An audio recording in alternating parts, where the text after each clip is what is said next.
সরকারের আমলে মুখ্যমন্ত্রীর তরফ থেকে তোমাদের জন্য নতুন স্কলারশিপ অ্যানাউন্স হয়ে গেল এবং সেটা কিন্তু খুব শিগগির চালু হতে চলেছে সে সম্পর্কেও তিনি জানালেন।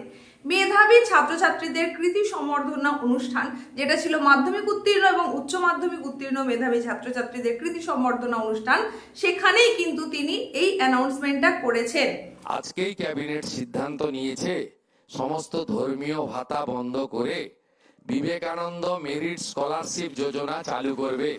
ওই অর্থে আমাদের অর্থনৈতিকভাবে দুর্বল সমস্ত ছাত্রছাত্রী বর্ণ ধর্ম নির্বিশেষে, দলমত নির্বিশেষে তাদের অভিভাবকরা মুখ্যমন্ত্রীর দপ্তরে, শিক্ষা দপ্তরে যোগাযোগ করবেন। বন্ধ হয়ে যাওয়া বিবেকানন্দ মেরিট স্কলারশিপ যোজনা আজ থেকেই চালু হলো এবং আপনাদের পড়াশোনার ক্ষেত্রে, উচ্চ শিক্ষার ক্ষেত্রে, আধুনিক শিক্ষার ক্ষেত্রে অর্থ কোনো বাধা হয়ে দাঁড়াবে না। এটা রাজ্যের মুখ্যমন্ত্রী হিসেবে আমার নেতা রাজ্যসভার সাংসদ শ্রমিক ভট্টাচার্যকে সাক্ষী রেখে আপনাদের কাছে আমি ঘোষণা করে গেলাম। ঘোষণা থেকে তোমরা কি বুঝলে? তোমাদের জন্য অত্যন্ত সুখবর, দারুণ একটা বার্তা দিলেন মুখ্যমন্ত্রী। নতুন রাজ্য সরকারের আমলে মুখ্যমন্ত্রীর তরফ থেকে তোমাদের জন্য নতুন স্কলারশিপ অ্যানাউন্স হয়ে গেল এবং সেটা কিন্তু খুব শিগগির চালু হতে চলেছে সে সম্পর্কেও তিনি জানালেন।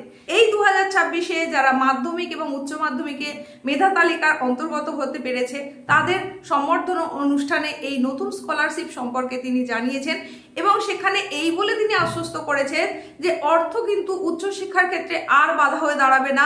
মেধার ভিত্তিতে কিন্তু ছাত্রছাত্রীরা অবশ্যই স্কলারশিপ পাবে। সেখানে বর্ণ ধর্ম নির্বিশেষে, সর্বদলমত নির্বিশেষে এই স্কলারশিপের যোগ্য যারা হবে তারা অবশ্যই স্কলারশিপ পাবে। আর্থিক অবস্থা এবং মেধার পরিপ্রেক্ষিতে এই স্কলারশিপ এবার থেকে প্রদান করা হবে।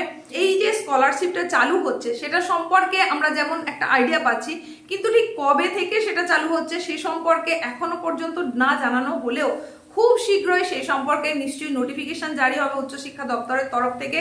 তাহলে সেই আপডেটটা সেই সময়তেই কিন্তু দিয়ে দিতে পারবো।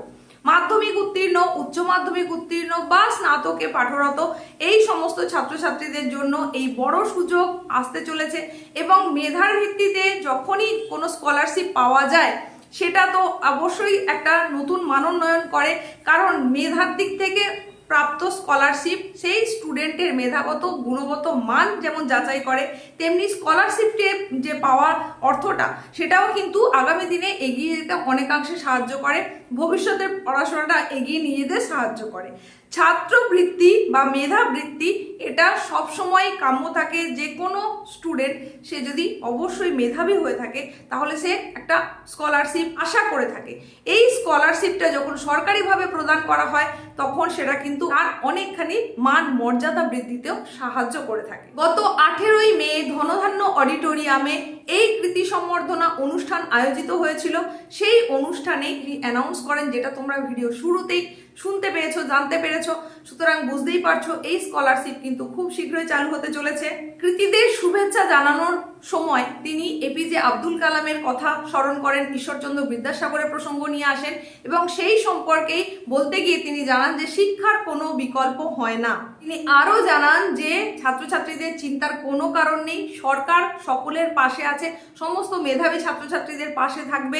অর্থনৈতিক ব্যাপার তাদের উচ্চশিক্ষার ক্ষেত্রে কিন্তু আর বাধা হয়ে দাঁড়াবে না। ধর্ম নয়, মেধা এবং আর্থিক অবস্থার ভিত্তিতে ছাত্রছাত্রীরা এই স্কলারশিপ পাবে এবং এটা পাওয়ার জন্য শিক্ষা দপ্তরের সঙ্গে যোগাযোগ করতে হবে। তো তাহলে তোমাদেরকে সেই তথ্যটা জানিয়ে দিলাম যেটা নতুন রাজ্য সরকারের আমলে নতুন স্কলারশিপ হিসাবে তোমাদের জন্য আসতে চলেছে। তো এই স্কলারশিপের আবেদন কিভাবে করবে, কবে থেকে শুরু হবে, তার কি কি যোগ্যতা প্রয়োজন রয়েছে এবং আর কি কি ডকুমেন্টস সেখানে সাবমিট করতে হবে, সমস্ত ডিটেলস তথ্য যখন আসবে চ্যানেলের থ্রু দিয়ে অবশ্যই তোমাদের সুবিধার্থে সেগুলো জানিয়ে দেব।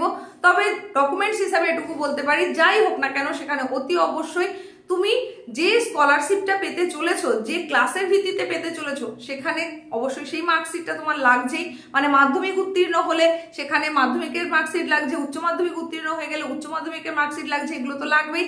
তারই সঙ্গে সঙ্গে তোমার অ্যাডমিট কার্ড মাধ্যমিকে সেটা লাগবে, তোমার ফটো কপি লাগবে, একটা সিগনেচারের স্ক্যান কপি লাগবে, তারই সঙ্গে সঙ্গে আধার কার্ড অবশ্যই লাগবে। যেহেতু স্কলারশিপের টাকাটা একটা ব্যাংক অ্যাকাউন্টে ঢুকবে, তাই তোমার নিজের নামে ব্যাংক অ্যাকাউন্ট ডিটেলস লাগবে।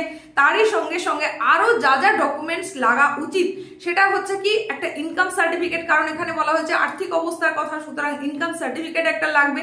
আরো যেটা লাগবে সেটা হচ্ছে ডোমিসাইল সার্টিফিকেট। এই সমস্ত জিনিসগুলো সাধারণত প্রয়োজন হয়ে থাকে, তবে এটা সম্পর্কে নতুন আপডেট আকারে যা তথ্য আসবে পরবর্তীতে সেগুলো তোমাদেরকে নিশ্চয়ই জানিয়ে দেবো এই চ্যানেলের মাধ্যম দিয়ে। তাই চ্যানেলে নিয়মিত যোগাযোগ রাখো, চ্যানেলে নিয়মিত চোখ রাখো এই সমস্ত গুরুত্বপূর্ণ আপডেটেড তথ্যগুলো পাওয়ার জন্য। আর ভালো লাগলে আজকের এই যে ইনফরমেটিভ ভিডিওটা তুমি এই মুহূর্তে দেখছো, এটা যদি ভালো লেগে থাকে অবশ্যই একটা লাইক করো, বন্ধুদের মধ্যে প্রচুর পরিমাণে শেয়ার করো, তাদেরকেও জানিয়ে দাও এই নতুন স্কলারশিপের কথা। আর হাই পয়েন্ট এসে গেলে দিতে একেবারেই ভুলবে না। তোমাদের প্রত্যেকের সুস্থতা কামনা করে এখনকার মতো শেষ করলাম। দেখা হচ্ছে এইরকমই গুরুত্বপূর্ণ পরবর্তী উপস্থাপনায়।